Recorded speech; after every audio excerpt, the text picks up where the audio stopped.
इस वीडियो में हम जानेंगे कि Next.js 14 में एपीआई राउट्स को कैसे सेटअप किया जाता है।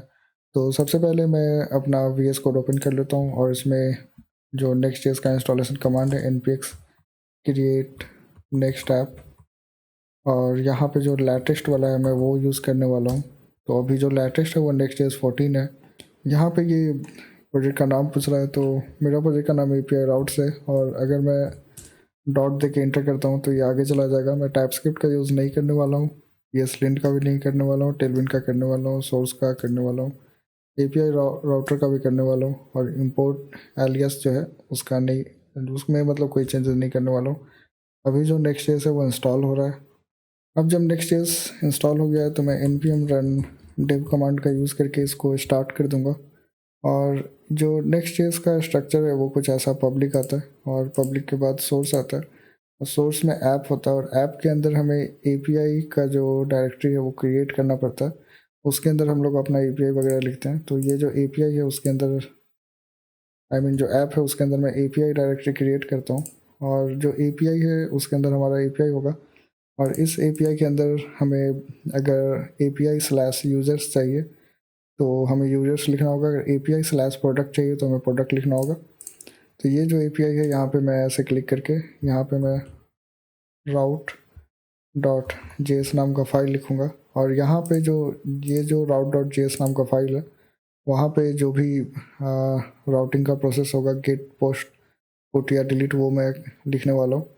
अब जब ये लोकल होस्ट 3000 पे स्टार्ट है, तो अगर मैं 3000 लोकल होस्ट पे आता हूँ, अब Next.js स्टार्ट हो चुका है, और जो राउट्स क्रिएट करने का प्रोसेस है उसको इजी करने के लिए और टाइम सेव करने के लिए मैंने पहले ही उसको एक लिंक पे, अब जो हमारा Next.js का ऐप है वो स्टार्ट हो चुका है, और जो एपीआई राउट्स क्रिएट करने का प्रोसेस है उसको इजी करने के लिए और टाइम सेव करने के लिए मैंने पहले से ही एक जो ब्लॉग है वो क्रिएट करके रखा है। और अगर आपको इस लिंक पे आना है तो ये लिंक मैं डिस्क्रिप्शन में दे दूंगा, और वहाँ पे आप आ सकते हैं। और अगर इसके गिटहब वाले रिपोजिटरी को आपको देखना है तो आपको प्रीव्यू पे क्लिक करना होगा, और इसका जो गिटहब का रिपोजिटरी है वो ओपन हो जाएगा। तो इसमें जो भी स्ट्रक्चर है आप इसको डाउनलोड करके ट्राई कर सकते हैं। तो अभी मैं इसको स्टेप बाय स्टेप इसको समझाने वाला हूँ, इसके एक एक कोड को मैं समझा दूंगा ताकि आपको वो काफ़ी ईजिली समझ में आए कि ये पूरा प्रोसेस हो कैसे रहा है।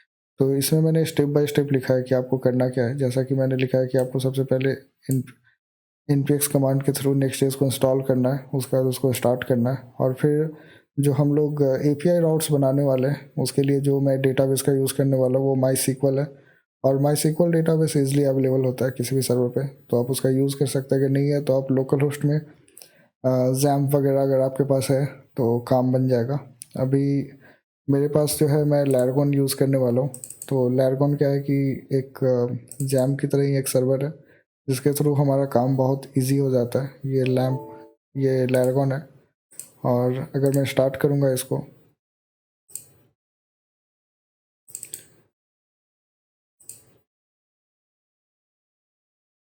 तो यहाँ पे आप देख सकते हैं MySQL स्टार्ट हो चुका है जिसका कि पोर्ट 3306 है। और यहाँ डेटाबेस में मैं क्रिएट करके डेटाबेस को ओपन कर सकता हूँ। ये हमारा डेटाबेस ओपन हो गया है। और अगर मैं अपने वेबसाइट पे आता हूँ तो यहाँ पे आपको सबसे पहले जो तीसरा स्टेप है, आपको MySQL 2 जो एक npm पैकेज है उसको इंस्टॉल करना होगा। तो मैं इसको कॉपी कर लेता हूँ, और यहाँ पे एक नया टर्मिनल ओपन करके मैं यहाँ पे पेस्ट करूँगा, जिससे कि जो MySQL 2 है वो इंस्टॉल हो जाएगा। MySQL 2 इंस्टॉल हो गया, उसके बाद नेक्स्ट स्टेप पे हम लोग आते हैं। उसमें है कि एपीआई जो है वो सोर्स वो एसआरसी ऐप के अंदर है, और उसके अंदर हमें एपीआई अगर क्रिएट करना है तो एपीआई डायरेक्टरी क्रिएट करना होगा, और उसके अंदर जो डायरेक्टरी का नाम होगा जो हमें राउट चाहिए, जैसे एपीआई स्लैश यूज़र्स, और उसके अंदर जो भी ऑपरेशन करना है वो चाहिए, तो हमें यूज़र्स क्रिएट करना होगा जैसा कि अभी हमने कर रखा है। ये ऐप के अंदर एपीआई है। अगर मैं यहाँ पे देखूँ इसको तो ये सोर्स है, ऐप के अंदर एपीआई है, और एपीआई के अंदर राउट डॉट जेएस है जो कि एक डायरेक्टरी है। गलती से क्रिएट हो गया तो ये डायरेक्टरी नहीं होगा, ये एक ऐसा फाइल क्रिएट होगा। और उसके बाद का स्टेप ये है कि हमें next dot config dot JS में ये जो MySQL कनेक्शन है उसको अपडेट करना होगा। तो मैं ये नेक्स्ट कन्फिग वाला लाइन को कॉपी कर लेता हूँ और यहाँ से आ जाता हूँ next dot config dot JS में, और यहाँ पे ये जो नेक्स्ट कन्फिग है यहाँ पे मैं इस कोड को अपडेट कर दूँगा। तो जैसा कि मैंने स्टार्टिंग में आपको दिखाया है, ये जो पोर्ट है यहाँ पे 3306 है, तो आपका जो माई सिक्वल है जो जिस पोर्ट पे भी चल रहा है उसको आपको यहाँ पे लिख देना है, वो जो पोर्ट होगा। और लोकल होस्ट में 127.0.0.1 ये वाला आता है, तो ये लोकल होस्ट का आईपी एड्रेस है। तो अगर आप लोकल होस्ट पे आपका डीबी है, डेटाबेस है, तो आपको ये वाला लिखना है, और यहाँ पे माई सिक्वल डेटाबेस का नाम जाएगा, जो कि यहाँ पे अगर आप देख रहे हैं तो यहाँ पे बहुत सारा डेटाबेस मैंने क्रिएट करके रखा है। और ये जो इन्वेंट्री डीबी है, इस डेटाबेस का मैं यूज़ करने वाला हूँ। तो इस डेटाबेस का मैंने ये वाला डिटेल यहाँ पे रखा है, और जो मेरे लोकल माई सिक्वल है उसके यूज़र का नाम रूट है और पासवर्ड एम्प्टी है, तो मैंने डिटेल यहाँ पे दे दिया। अब उसके बाद जो अगला स्टेप है उसमें है कि आपको एक db.js फाइल क्रिएट करना है src फोल्डर के अंदर। तो यहाँ पे अगर मैं src फोल्डर है तो उसके अंदर मुझे एक लाइब्रेरी नाम का फोल्डर क्रिएट करना होगा, और उसके लाइब्रेरी के अंदर एक फ़ाइल आ जाएगा db.js। अब यहाँ पे ये वाला जो लाइन है इसको मैं कॉपी कर लूँगा और यहाँ पे पेस्ट कर दूँगा। तो इसमें बेसिकली क्या हो रहा है कि जो माई सिक्वल का पैकेज अभी थोड़ी देर पहले हमने इंस्टॉल किया था उसका यूज़ हो रहा है, और ये एक एसिंग फंक्शन है क्वेरी का, जिसमें कि क्वेरी में क्या हो रहा है कि पहले डीबी कनेक्शन हो रहा है। डीबी कनेक्शन में माई सिक्वल का जो पैकेज है वो क्रिएट कनेक्शन कर रहा है, वो जो होस्ट और जो पोर्ट वगैरह है और डेटाबेस यूज़र पासवर्ड वगैरह है वो सब यहाँ से यूज़ हो रहा है next dot config dot JS वाले फाइल से। यहाँ से हम लोग ये पूरा डिटेल्स यूज़ कर रहे हैं db.js वाले फाइल में, और यहाँ पे process dot E N P dot MySQL host या पोर्ट जो भी है वो लिख रहा है, वो यहाँ नेक्स्ट कन्फिग वाले से जो ई एन वी वाला क्रिएट हुआ है इसके थ्रू ये पूरा डिटेल्स हमारे db.js वाले फाइल में आ रहा है।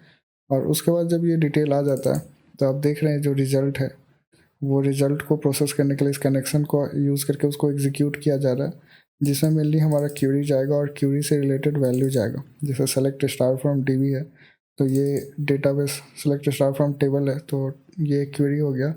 और टेबल का नाम अगर हम वैल्यू में पास करते हैं तो ये यहाँ पे वैल्यू प्रोसेस होगा और उसके बाद ये एग्जीक्यूट करेगा। तो ये जो db.js वाला फाइल है इसका बस यही काम है कि वो क्वेरी को एग्जीक्यूट करने में हेल्प करेगा डीबी कनेक्शन के थ्रू। अब उसके बाद हमने जो route.js फाइल क्रिएट किया था उसमें ये वाला फाइल हमें कॉपी करना है, जिसमें कि हमें क्रिएट रीड अपडेट का जो प्रोसेस है वो पूरा हो जाएगा। अब वापस से मैं route.js वाले फाइल में आता हूँ जो कि यहाँ लिखा हुआ है।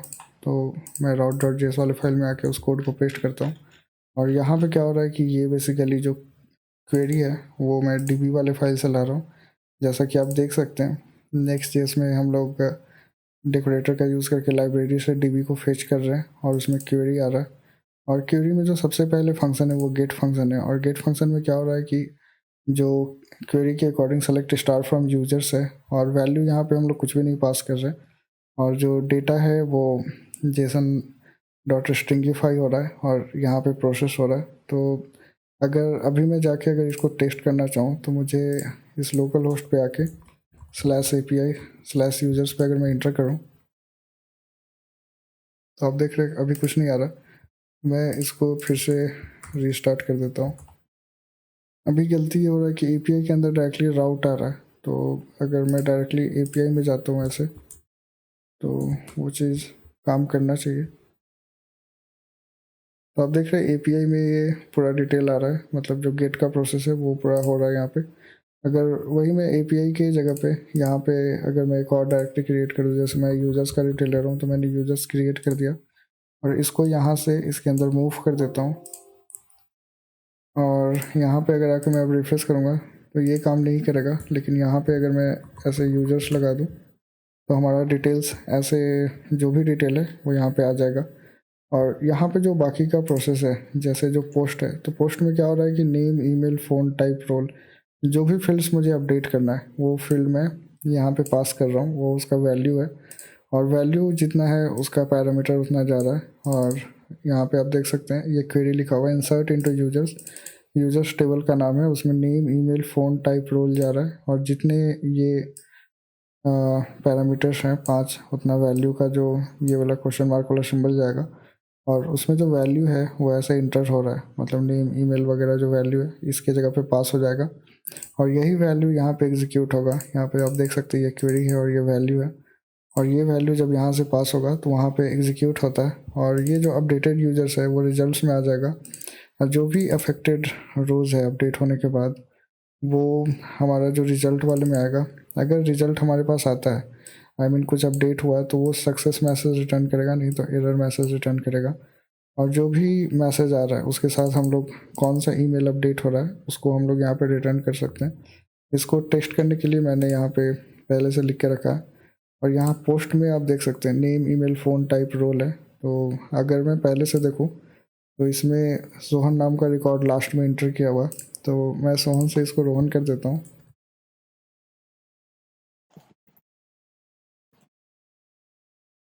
और अगर अभी मैं इसको सेंड करता हूँ तो आप देख रहे हैं ये प्रोसेस जो एग्जीक्यूट हुआ रोहन डॉट रिकोवेब डॉट नाम का जो फाइल है वो क्रिएट हो गया और अगर मैं देखूँ तो लास्ट में रोहन आ चुका है। और यहाँ पे अगर आप देखते हैं तो सर्वर साइड में जो प्रोसेस है वो आपको पूरा यहाँ पे दिखेगा। अगर कुछ एरर आता है, जैसे अगर मैं कुछ एरर करूँ यहाँ पे एक पैरामीटर को कम कर दूँ और मैं फिर से इसको इंटर करना चाहूँ तो कोई भी डिटेल्स नहीं आया, लेकिन यहाँ पे आपको एरर मिलेगा कि जो कनेक्शन है पोस्ट बॉर्डिंग आया।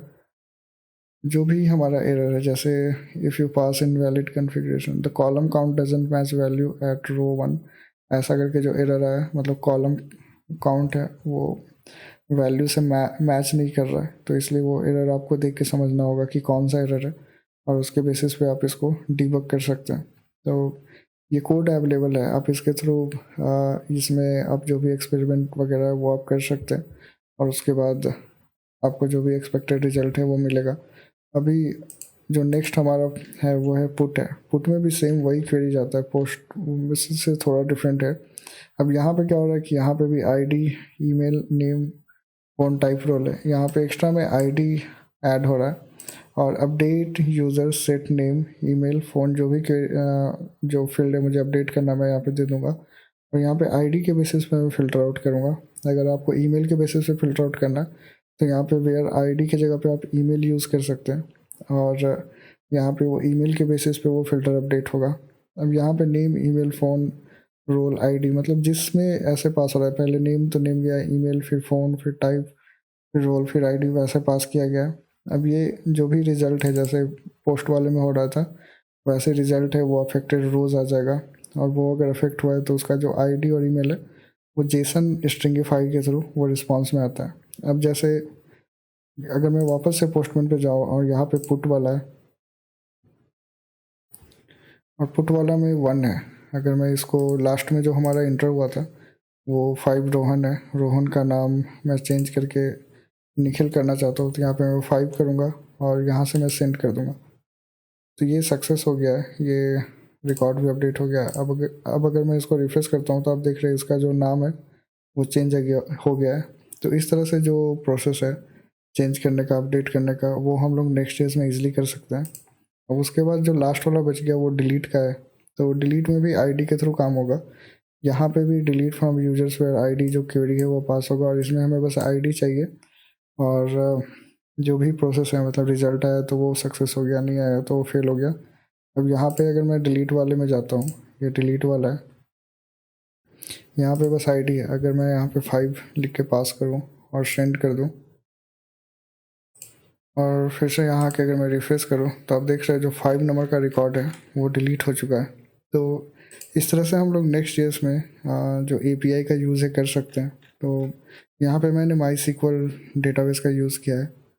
आप अगर कोई और डेटाबेस का यूज़ करना चाहते हैं तो आप इजीली कर सकते हैं, इसमें ज़्यादा कुछ स्टेप है नहीं। आपको यहाँ पे जो स्टेप दिया गया है वेबसाइट पे इसको फॉलो करना है, कोड भी यहीं पे दिया गया है, आपको इसको यूज़ करना है स्टेप बाय स्टेप। अगर आपको कुछ भी कन्फ्यूज़न होता है तो आपको प्रीव्यू वाले पे क्लिक करना है और आप आसानी से इसको सेटअप कर सकते हैं।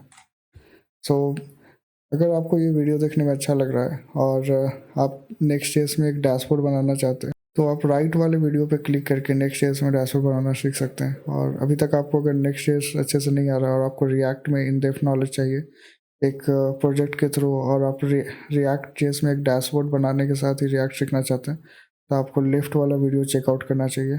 Thank you so much for watching this video, और अभी तक आपने इस चैनल को सब्सक्राइब नहीं किया है तो इसे सब्सक्राइब कर लीजिए।